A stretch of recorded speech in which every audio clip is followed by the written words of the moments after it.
Барлықтарыңызға сәлем, каналыма қош келдіңіздер. Бүгін сіздермен бірге осындай көріністен бастағым келді. Бұл бізде кешкі ас, кішігірім сүйек салдым етімен бірге 2 адамға. Көп жасамайым, өйткені жеп үлгере алмай жатырық тамақты, сондықтан осылайынан кішігірім жасайтын боламын. Сиыр етінен сорпа жасап жатырмын. Бірінші қайнатып алған болатынмын. Ол сорпасын төктім да, екінші рет осындай тағы да екінші суын құйып қайнатып жатырмын. Кішкене қайнағаннан кейін жаңа пиязын, лавровый лист салдым. Біреу салдым, ондай қатты дәмі, иісі ондай қатты шықпай қойсын деп, сонымен біреу салдым. Одан кейін жаймен бір қайнағанда сәбізін салып, бір қайнағанда картошкасын салып, бір қайнағанда перістін салып, бір қайнағанда помидорын салып, сөйтіп жаймен сорпаны солай жаймен қайнатып пісірдім.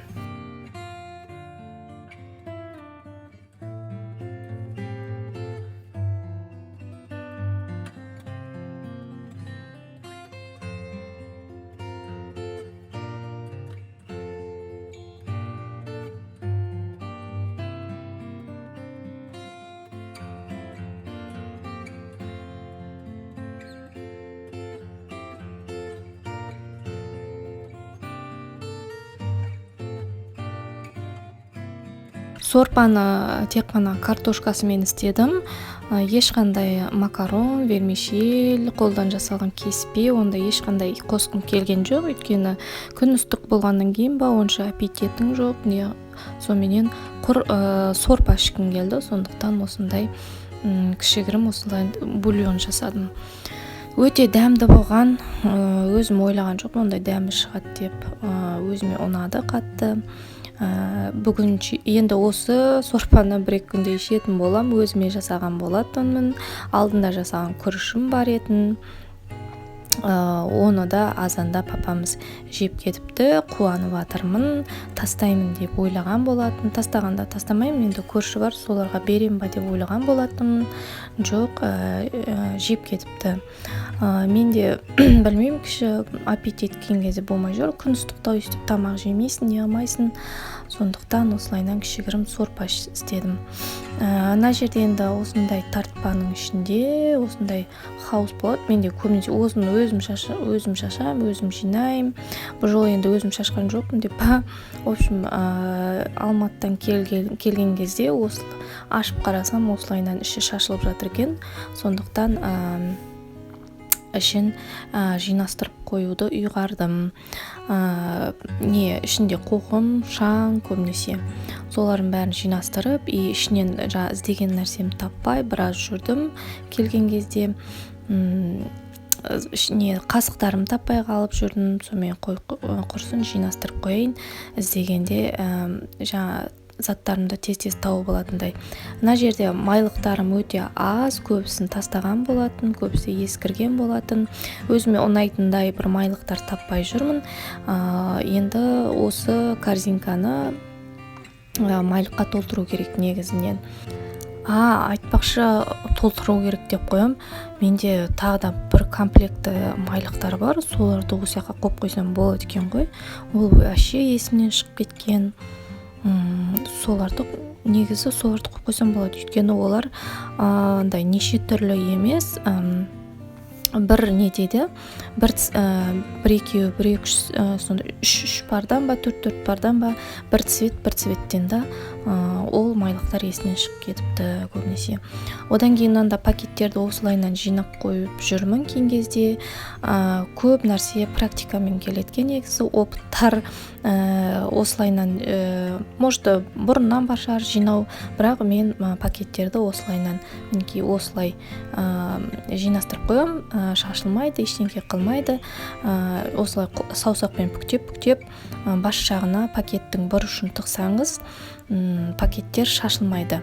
Бұрын осылайынан түйіп осылайынан жинай салатым. Сонымен жаймен өстіп түйгеннің арқасында осындай опыттар келіп жатыр деп. В общем, барлығы таза пакеттер. Нан салуға, жаңағы кей кезде жаңағы сәбіздерді нелерді морозильникке салған кезде осы пакеттерге салам.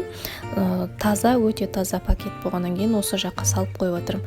Мынаның іші осындай, көбінесе ішіне көп қасықтар анамнан салып қоям.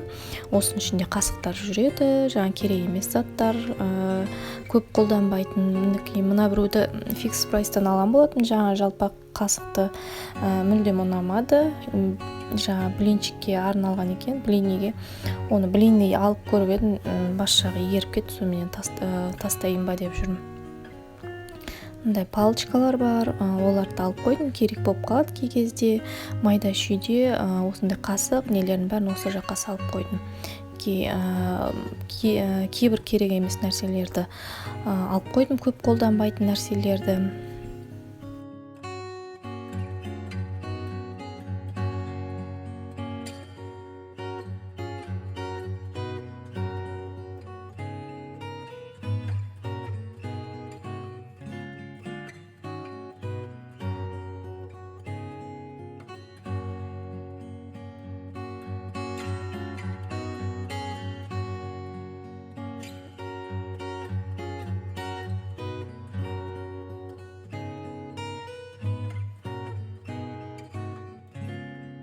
Мінеки барлығын жинастырып қойдым. Ойлаймын ұзаққа жетеді деп. Көбінесе өзім ғой, енді осы жерде жүретін. Өзім алам, өзім қоям. Барлығын алған кезде реттеп қоюға болады ғой. Жоқ, ондай менде жоқ. Жаймен үйреніп жатырмын. Өзіме ыңғайлы осы жер. Спичканы салафаннан алған жоқпын, шашылып кетеді деп. Соны өзім салафанымен қоя салдым. Көбінесе спичка іздеп қаламыз, сол кезде сол жерден алатын, елдің бәрі сол жерге үйреніп қалған, сол жерге қайтадан қойып қойдым орнына. Мінеки осындай артық заттар шығарды, мінеки қолданбайтын бұларды жаңағы үйдегі кладовкаға апарып қоямын. Анау темір мочалканы, жаңағы губканы неге апарып басқа жаққа қоятын боламын. Мына жерде есіктің алдын сыпырмақшымын. Бізде тура осы есіктің ана бұрышында не бар, жаңағы құрмысқаның ұясы бар. Ол құрмысқалар отходтарын шығарады, неше түрлі шөптерді алып келеді, солардың отходтарын шығарады. Соның көп үйіліп қалған екен. Соны бірінші су шашпастан бұрын соларды бірінші сыпырып алмақшымын. Өйткені су шашсаң кетпейді, барлығы жерге жабысып қалады. Сондықтан солар бірінші сыпырып алып, содан кейін барып есіктің алдына су шашатын боламын. Ол құрмысқалардан құтыла алмай жүрмін. Қанша жыл болды біздің есіктің алдында тұрып атқандарына менімен бірге көршілес болып, в общем, шын айтқанда үйреніп те қалады екенсің оларға. Погоданы біліп отырамыз. Азанда таң азанмен тұрады, құрмысқалар. Сағат 11-ге шейін жұмыс істейді, 11-де күн ыстық болса, 11-ге шейін істейді, 11-де ұяларына кіріп кетеді, сағат 4-терде ма, 5-терде ма шығады. Уже білесің, қай уақытта қатты күн ыситын, қатты күн ысығанда сөйтеді. Қыстың күндерде шығады, ұяларынан жаймен шығып жатады. Сол кезде білесің, түстен кейін қатты күн ыситынын, соларға қарап білетін болдық погоданы.